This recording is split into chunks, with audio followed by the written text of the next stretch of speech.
Everybody says I believe in God, but what does that actually mean? Like, is just saying I believe enough? Not at all. James 2:19 makes it clear. You believe that there is one God. Good. Even the demons believe that and shudder. Knowing God exists doesn't save you. Real belief means trusting him with your whole life. So how does that tie into salvation by grace through faith? Ephesians 2:8-9 says, "For it is by grace you have been saved through faith, not by works, so that no one can brag." Salvation is 100% a gift. You can't earn it. But James 2:17 says, "Faith by itself, if it is not accompanied by action, is dead." Meaning, if you truly believe, your life will show it. So obedience isn't optional, it's proof of real faith. Exactly. Jesus said in John 14:15, "If you love me, keep my commands." Love and obedience go hand in hand. Faith isn't just saying, "I accept Jesus." It's living like you actually trust him. But don't God's commands feel strict sometimes? That's the thing. They're not meant to crush you. 1 John 5:3 says, "In fact, this is love for God, to keep his commands, and his commands are not burdensome." The flesh makes it feel heavy, but in reality, his commands are freedom. Sin is what enslaves you. So why does following him still feel like suffering sometimes? Because the suffering is against your old self.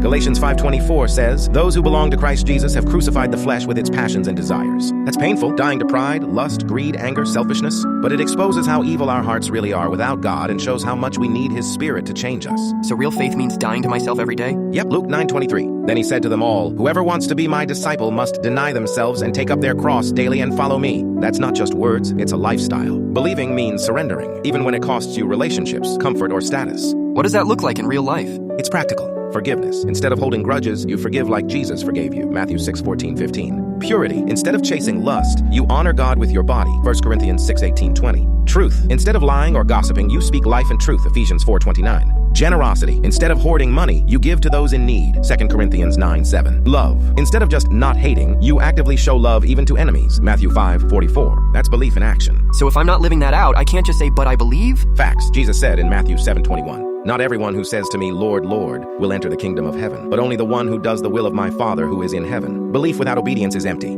So faith saves us, but faith without obedience isn't really faith at all. 100%. You don't obey to earn salvation. You obey because you've been saved. Grace transforms you. Obedience proves you're his. Philippians 2:12-13 says, "Therefore, my dear friends, as you have always obeyed, not only in my presence, but now much more in my absence, continue to work out your salvation with fear and trembling. For it is God who works in you to will and to act in order to fulfill his good purpose." So the bottom line, believing in God, trusting him so deeply that it changes how you live. Exactly. Real belief is faith, plus obedience, plus endurance. It's saying, I trust Jesus enough to follow him even when it costs me. That's not just belief, that's being born again.